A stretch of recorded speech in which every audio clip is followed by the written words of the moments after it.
Et méfiez-vous parce que vous allez avoir beaucoup d'intox pendant les semaines qui viennent.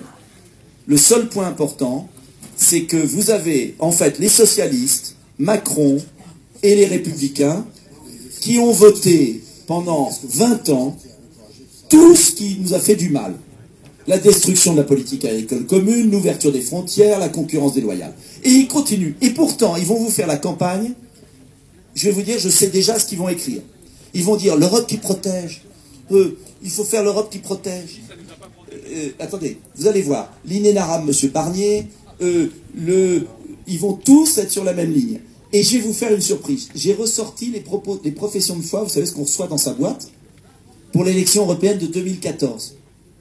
Et il y avait l'Inénarame, M. Hortefeux, et tous les gens des Républicains qui disaient « Attention, il faut éviter l'immigration massive.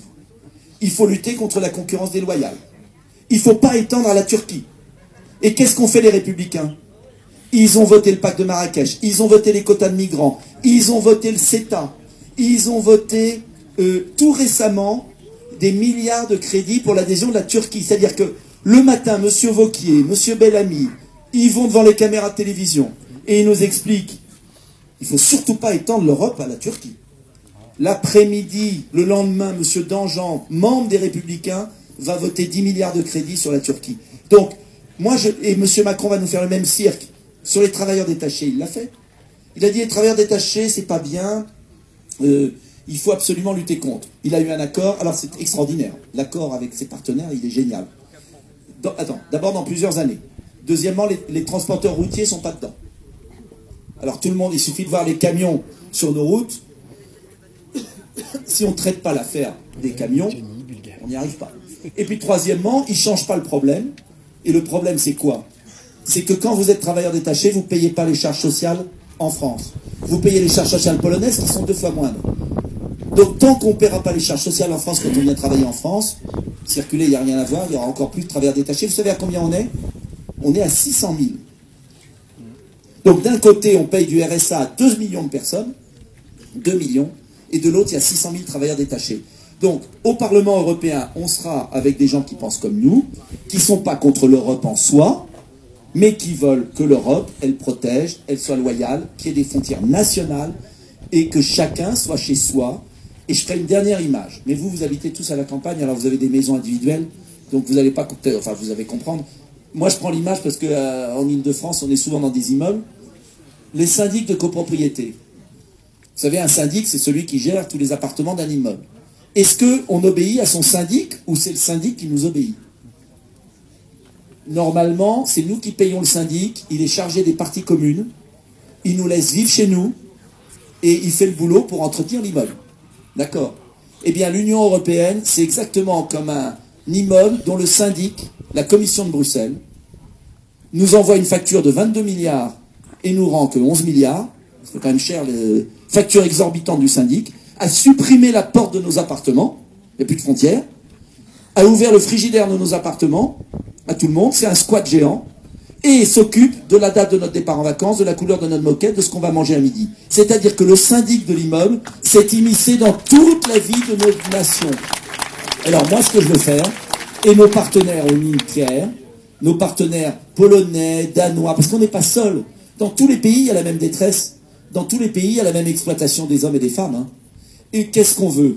On veut que le syndic de l'immeuble soit viré, qu'on change la commission, plus de commission, on fait un secrétariat allégé, on réduit la facture par 10, on fait payer des impôts. Vous savez que les technocrates ne payent pas d'impôts européens. Ils payent 8% d'impôts. 8% d'impôts. C'est tout, ils ne payent rien d'autre. Des salaires exorbitants, je vous passe le détail. On veut remettre de l'ordre chez le syndic, et on veut que le syndic ne s'occupe plus de la vie de nos appartements. On remet des portes à nos appartements, des frontières.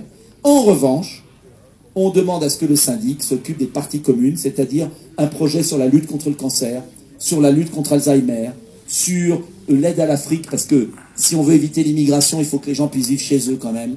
Je sais que beaucoup de gens me disent pourquoi tu parles de ça, mais parce que si le continent ne se développe pas, ça sera un drame chez nous. Il faut qu'ils puissent vivre chez eux. Et puis, bien évidemment aussi, d'avoir des innovations technologiques scientifiques, l'intelligence artificielle, le numérique, parce que c'est important. C'est inadmissible qu'on soit obligé d'aller sur Amazon, d'aller chez Uber, sur Airbnb, sur Alibaba. Il faut construire des entreprises européennes ou françaises ou allemandes, mais qui puissent faire la concurrence face aux Américains et aux Chinois. Voilà, j'étais un peu long. Monsieur. Alors ça va être les dernières questions peut-être, parce qu'après on n'a pas le droit. Le camion de frites est vide.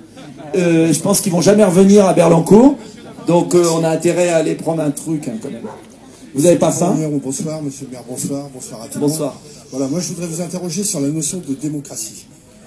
Voilà, donc parce que là on voit bien que le débat européen, de nouveau ils vont nous refaire le coup des eurosceptiques avec bien sûr les pro-Macron qui sont à fond pour l'Europe libérale. Voilà, aujourd'hui moi la démocrateuse, comme je vais reprendre un néologisme du clown Grock qui appelait la démocratie la démocrateuse. Comment allez-vous faire pour réconcilier tous ces gens qui sont de nouveau très déçus, même dépressifs, déprimés suite à l'épisode Macron, pour que ces gens-là aillent voter justement pour le déloger? Parce qu'en plus, il y a la dictature des politiques, mais il y a la dictature médiatique. Et on sait bien que derrière les médias, ce sont tous ses amis, les ultra-riches. Parce que Macron, le président des bourgeois, voilà, il les a tous dans sa poche. Alors aujourd'hui, je voudrais aussi connaître votre position par rapport à la 5e République, qui me paraît vraiment poussive, malade. Et est-ce que vous appelez aussi, vous, la 6e République? Alors moi je vais vous dire, qu'importe le numéro, ce que vous verrez, je publie un livre, je vais faire de la pub, hein, tant pis, qui s'appelle Résistance, et qui sort mercredi, et dedans je parle des institutions, justement, en disant qu'on n'est plus en démocratie, c'est la 3e partie du livre, et je pense qu'il faut 2 choses. Il faut rapatrier les pouvoirs de Bruxelles, parce que c'est pas la démocratie, vers la nation, parce que c'est quand même là que se fait la démocratie, et deuxièmement, il faut complètement oxygéner la République, proportionnel, référendum d'initiative citoyenne, référendum révocatoire. J'étais pas pour au début, mais maintenant, je suis de plus en plus convaincu qu'il faut un référendum révocatoire au niveau notamment local. Et vous savez que ça existe aux États-Unis? Il y en a eu 300 l'année dernière. Et je savais pas. Et j'ai appris ça récemment. Il faut que les citoyens, 500 000 signatures, sans verrou parlementaire. Sans verrou parlementaire. Vous avez vu ce qu'a dit Édouard Philippe, là, l'inénarrable Premier ministre? C'est une hérésie. Non mais c'est incroyable. C'est incroyable de voir ça. Donc il faut absolument renouer. Voilà. Et puis après, il faut surtout dire aux gens, alors je sais que c'est désespérant pour vous, mais il faut dire aux gens d'aller voter. Malgré tout, il y a quand même du choix. C'est la seule solution. Les hommes politiques du système, de l'oligarchie, de ce système, ils sont ravis que vous n'alliez pas voter. Ils attendent que ça. Comment on fait? On fait des débats à Berlancourt. Vous avez un député, et on remercie les télés de venir, parce que ça c'est un miracle démocratique que des télés nationales soient venues à Berlancourt. Comme quoi on peut le faire. J'ai une question de monsieur.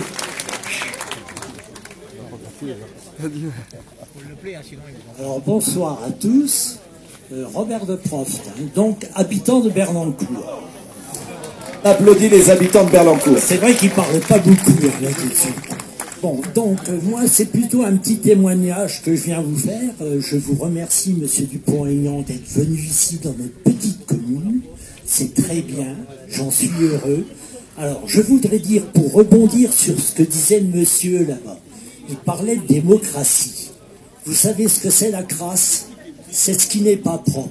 Alors la démocratie aujourd'hui, vous pouvez l'écrire en 2 mots. Démocratie. La crasse. Ça, c'est une chose. Après, je voudrais dire, est-ce qu'on peut bien parler? Parce qu'il me semble qu'on est à peu près comme ça se passait il y a quelque temps en Amérique latine. C'est quand même, je ne sais pas, le droit à la parole. Il faut faire attention à ce qu'on dit, sinon on est, justiciable, monsieur. Hein, on peut se retrouver, je ne sais pas où.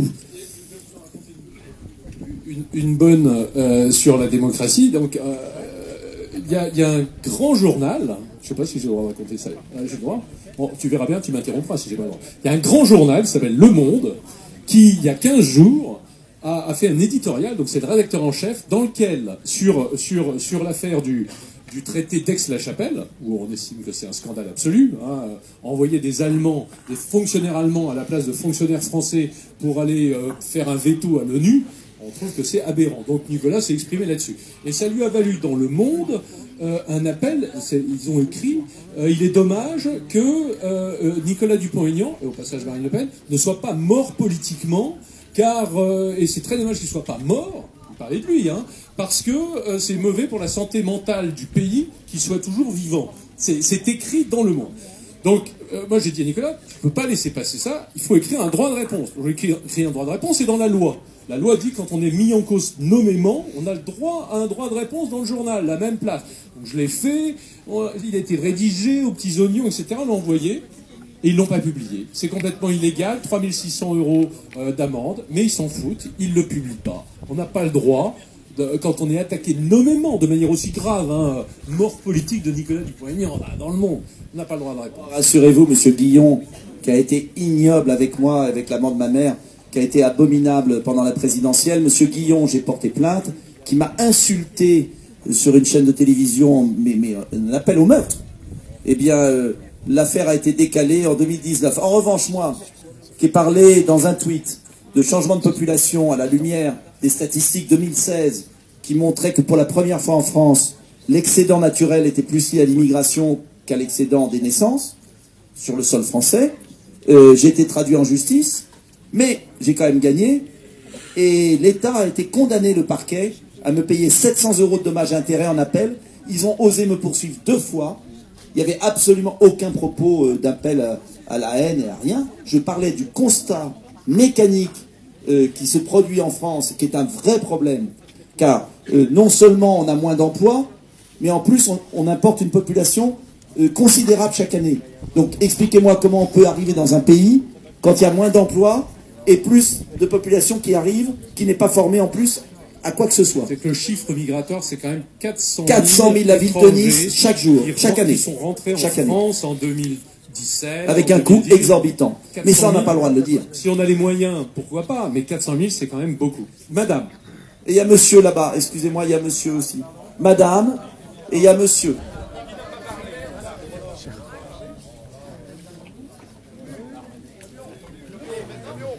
C'est Lulu, non? Non, c'est Lula. Non, Lulu, pardon. Oui. Scandaleusement en prison. Nous, on a une question au niveau des Gilets jaunes. Qu'est-ce que vous pourriez faire pour nous aider pour récupérer notre rond-point et notre droit à la parole? Le rond-point, c'est le rond-point sur la Nationale 2. Donc il s'agit d'une... Alors, après, je donne l'exemple de votre rond-point. Votre rond-point, il est sur la Nationale 2. Donc c'est une nationale. Et puis, à côté de la nationale, il y a des terrains privés.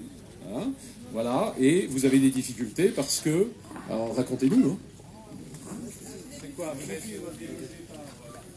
Voilà, nous avions eu gracieusement un petit terrain prêté ou sur lequel on ne pouvait pas nous déloger puisque c'était une propriété privée. Et nous avons un élu qui n'a pas hésité à faire des menaces aux propriétaires, ce qui fait que le propriétaire qui est chef d'entreprise a eu peur pour sa clientèle et nous a demandé de partir.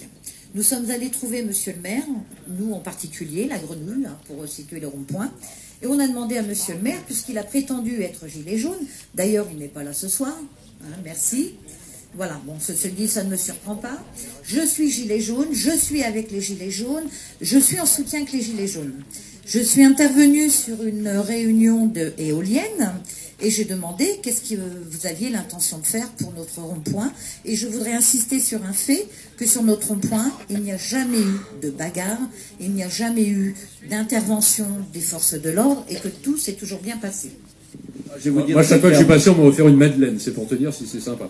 Je vais vous dire ce qui se passe. Moi, ce qui me choque, et je vais être très franc, c'est l'instrumentalisation, la propagande, la manipulation qui a été faite depuis des mois par ce gouvernement, et je l'accuse, pour discréditer un mouvement populaire, pacifiste, sincère, et tout a été fait pour les assimiler aux casseurs. Et on a un vrai problème démocratique dans notre pays, un vrai problème démocratique. La loi qui a été votée est absolument gravissime. La loi qui a été votée, elle est applicable. On va voir le Conseil constitutionnel. Et il y a un problème aujourd'hui de liberté d'expression. Et je vais vous dire, M. Castaner s'intéresse plus au retour des djihadistes et soigne davantage les djihadistes que les gilets jaunes. C'est ça la réalité. C'est que M. Castaner s'est comporté avec les gilets jaunes de manière abjecte. Ce sont des Françaises et des Français qui étaient pacifistes et dignes. En revanche, il faut faire revenir les djihadistes. Voilà, c'est le 2 poids 2 mesures, c'est insupportable. Et j'ajoute, dernier point, qu'un jour, vous verrez, il y aura une commission d'enquête en France. Et ça, je vous en fais la promesse. Il y aura une commission d'enquête parlementaire, je l'espère, pour qu'on fasse la lumière sur ce qui s'est passé aux Champs-Élysées le 1er décembre. Et vous verrez ce jour-là que ce n'est pas la version officielle qui l'emportera. Et je souhaite qu'il y ait cette commission d'enquête qui lavera l'honneur des millions de Français qui sont à vos côtés. Car je le sais, vous n'êtes pas des casseurs, vous n'êtes pas des gens... j'en ai vu à Arles, j'ai vu des gens... Et c'est abject ce qui s'est passé. Et je vais vous dire ce qui est beaucoup plus grave encore. C'est la manière dont le président, jette les Français les uns contre les autres. Comment on vous a opposé. Oui, de la manipulation. Et moi j'ai confiance, je pense que les Français à un moment, et je l'espère en tout cas, verront qu'il y a beaucoup de manipulation. Et c'est aussi pourquoi je suis là aujourd'hui. C'est parce que je veux qu'on montre, et c'est bien qu'il y ait des télévisions aujourd'hui, qu'on montre qui sont les gilets jaunes. Que ce n'est pas les casseurs qu'on nous montre tous les samedis à la télé. C'est insupportable ce qui se passe. Donc tenez bon, mais ne sombrez jamais bien sûr dans la violence. C'est les gens qui sont venus m'aider à organiser ce débat hier, aujourd'hui, les gilets jaunes. Et voilà qui c'est. Une question de monsieur. Une question de monsieur.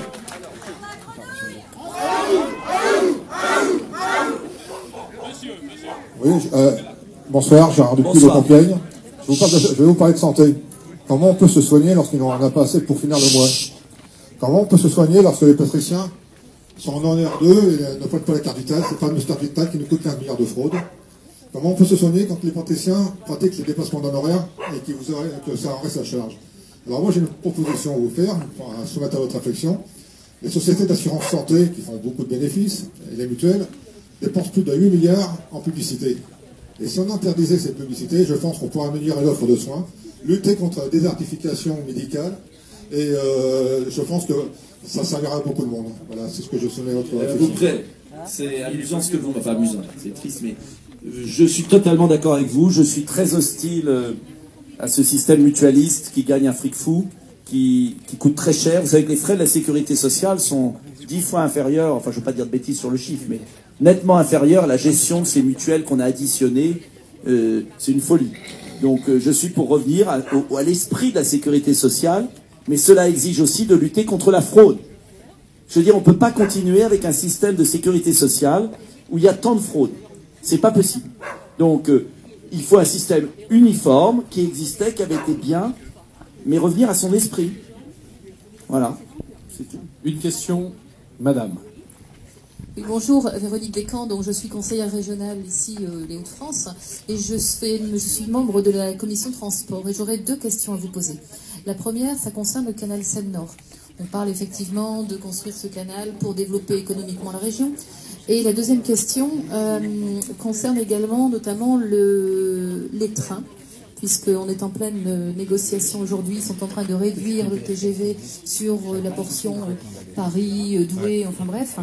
Et en même temps, en sachant qu'on est en train de prôner aujourd'hui l'écologie à outrance, on nous balance des cars qui polluent et on nous supprime des trains. Donc je voulais savoir un petit peu ce que vous en pensiez, et le canal Seine-Nord et les trains. Merci. Alors, sur le canal Seine-Nord, je vais être très franc avec vous, parce que on demande toujours aux hommes politiques d'être des singes savants et de tout savoir sur tous les sujets. Mon avis n'est pas définitif. Moi, je suis très partagé. Voilà. Je suis pas sûr que ce soit la si bonne affaire qu'on dit. Voilà ce que je pense au fond de moi-même. Mais comme je n'ai pas les éléments suffisants, je ne veux pas dire de choses... L'État voulait l'abandonner, et puis les collectivités territoriales... Bon, j'avoue que je me méfie, alors j'ai peut-être tort. Par exemple, il y a un dossier que j'ai étudié. Moi, j'essaye de parler de ce que je connais, parce que sinon, il y a tellement de sauteurs, si vous me permettez, vous voyez ce que je veux dire, dans la vie politique, qui disent, parlent sur tout, ils ne connaissent pas. Et après, on n'est plus crédible, et vous ne croyez plus. Okay. Il y a un projet, par exemple, Lyon-Turin. Vous savez, ce TGV Lyon-Turin dont on parle. Et là, les Italiens ont raison de le contester parce que c'est une aberration économique. Et on dépense des... Si vous voulez, ce que je regrette dans notre pays, c'est qu'on dépense des dizaines de milliards. Le Grand Paris Express, qui est une aberration, 35 milliards d'euros. Le Turin-Lyon, 10 milliards d'euros. Et on n'est pas foutu de mettre la fibre optique dans tout le pays, qui est la condition au XXIe siècle pour avoir une entreprise. Aucune entreprise ne viendra dans aucun coin s'il n'y a pas la fibre optique. Alors, pour ton information donc, aussi... voilà, est-ce qu'on ne peut pas revoir les grands projets et essayer de diffuser le progrès sur le territoire? Je pense que c'est beaucoup plus rentable, beaucoup plus utile. Voilà. Est-ce qu'on pourrait pas avoir un peu de doublement de voix sur la Nationale 2? Parce que nous, ça fait 30 ans qu'on nous parle de ça. Et ça coûte tellement moins cher que le canal, machin. On a 3 tronçons sur 80 km. C'est du délire. Donc je suis plutôt, moi, pour des micro-projets qui infusent le pays. Parce que le problème aujourd'hui, c'est la répartition de richesse dans le pays. Il y a un problème de création de richesse. Attends, dernière question, j'avais sur les trains. Vous avez tout à fait raison, mais on ne parle jamais des fameux cars Macron. Vous avez le déficit des cars Macron? Ah, ça, c'est pas dans les articles sur les cars Macron. On nous dit les cars Macron, c'est magnifique. Le déficit représente près de la moitié du chiffre d'affaires. C'est colossal. Donc, les cars Macron, c'est l'escroquerie publicitaire scandaleuse. Et en revanche, il faut absolument maintenir les arrêts des TGV dans les villes moyennes, parce que c'est condamné à mort une ville quand vous supprimez un arrêt de TGV, et on a fait les TGV avec des crédits publics pour que ça diffuse dans le territoire. Si c'est pour faire uniquement Paris-Lille, c'est scandaleux. Mais c'est scandaleux ce qui se passe. Sur les TGV, c'est scandaleux.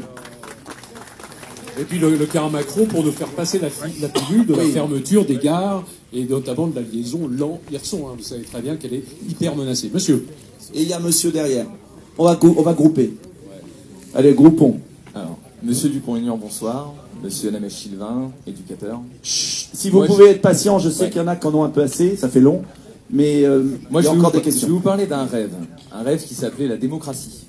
Donc la démocratie, pour resituer le cadre un petit peu, ça vient du grec ancien.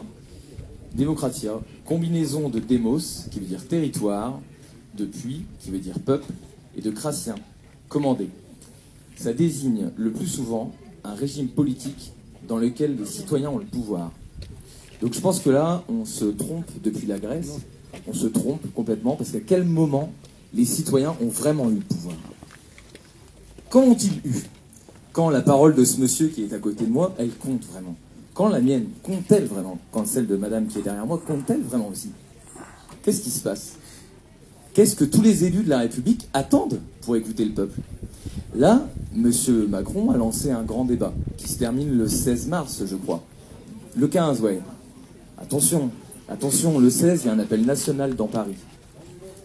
Beaucoup de gens vont y aller. En fonction de ce que monsieur le président de la République va dire aux citoyens, la donne en France va être différente.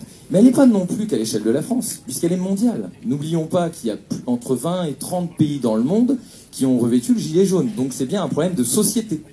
C'est bien un problème de société. Donc j'entends parler de démocratie, c'est un mot qui revient très souvent. J'entends parler de problématiques de comportement, mais faites aussi passer le mot. Parce que beaucoup de professeurs, et je les entends pas prendre la parole, les professeurs, je les entends en off, les stylos rouges, ainsi de suite, se plaindre que le niveau scolaire baisse, qu'il est dramatique. Mais c'est pas en propulsant Nabila à la télé, ou les anges de la télé-réalité et du lavage de cerveau, que l'on va construire des Albert Einstein. Alors moi, monsieur Dupont-Aignan, moi, monsieur Lamèche-Sylvain, j'accuse le pouvoir en place de lessiver la France et de mettre des lois liberticides contre son peuple. Je ne peux pas vous dire autre chose. Alors, le seul point que j'ai envie juste de nuancer, c'est de dire que heureusement, il y a quand même parfois, rarement, non mais très rarement, mais j'essaye d'être juste. Mais non, mais je dis... Non, mais pas seulement. Vous savez, moi j'ai pris une ville avec des pourris, personne ne pensait que je serais élu. Il y a des miracles parfois de démocratie. Et on a pu faire des choses.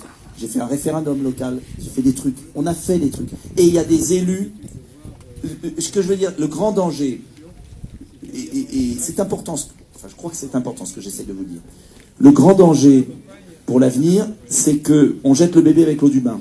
C'est-à-dire que oui, cette démocratie est pourrie, là, la nôtre, il faut être honnête.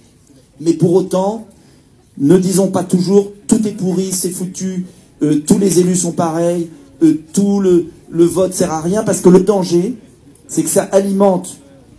Vous avez ce que je veux dire, quand vous le formulez, vous l'écrivez, vous avez le recul. Ah oui, vous avez le recul qui permet de nuancer votre propos, parce que vous savez que c'est pas... Voilà. Et il y a beaucoup de gens qui le prennent au premier degré. Non mais oui, mais ça serait très dangereux. Pourquoi? Ça serait dangereux d'abord parce que ça aboutit au nihilisme. C'est-à-dire qu'on nie tout, on fait plus rien. Et ça aboutit à la fin à la dictature parce qu'il y a quelqu'un qui arrive et qui prend le pouvoir, et alors là, vous ne le revoyez pas pendant 10 ans. C'est arrivé après la Révolution française. Bon. D'où la responsabilité très importante, à mon avis, des Gilets jaunes, qui est une responsabilité d'abord comportementale, de ne pas tomber dans la violence, et tout a été fait pour provoquer la violence, qui est une responsabilité ensuite politique, de traduction politique, qui ne peut pas, à mon avis, être uniforme. La liste Gilets jaunes, j'y crois pas. Pourquoi? Parce que ça dénature le mouvement. Vous voyez ce que je veux dire? Surtout quand ça finit avec Bernard Tapie. Bon. Je veux dire que... Et donc la responsabilité après que les urnes jouent, et que vous appeliez au vote, ne dites pas voter pour moi ou un autre, je m'en fous, mais appelez les gens à voter. Parce que le grand danger, c'est qu'ils se disent tout est pourri, on vote plus. Et là, qui va aller voter? Uniquement les soutiens de Macron. Oui, mais si, il a le droit. Juste, je vais utiliser mon droit de réponse. J'aime le débat. Merci. Simplement, le droit de vote. Bon, ce que vous dites, c'est intéressant. Effectivement, le ministre, il faut se méfier, c'est tout. Voilà. Mais attention, le droit de vote. Si le droit de vote était vraiment pris en compte, le vote blanc n'est pas pris en compte. Mais je suis pour le vote blanc. Je suis un des rares à avoir déposé le vote blanc. Il le faut. Vous dites que ça joue dans les urnes. Mais vous rigolez, quoi, sincèrement. Est-ce qu'on est sur la même planète?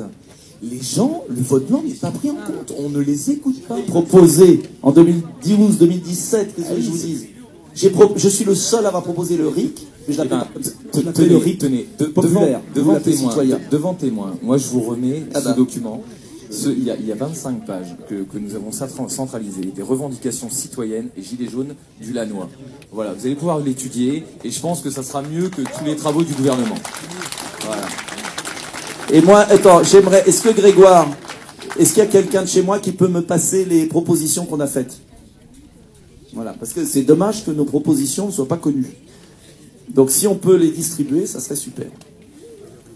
Bah oui, on en a. J'imagine qu'on en a. On n'est pas venu sans proposition. Parce que moi, je veux que vous lisiez ça. Et après, vous m'écrivez, vous me dites, je suis pas d'accord, je suis d'accord. Voilà. Une question de monsieur.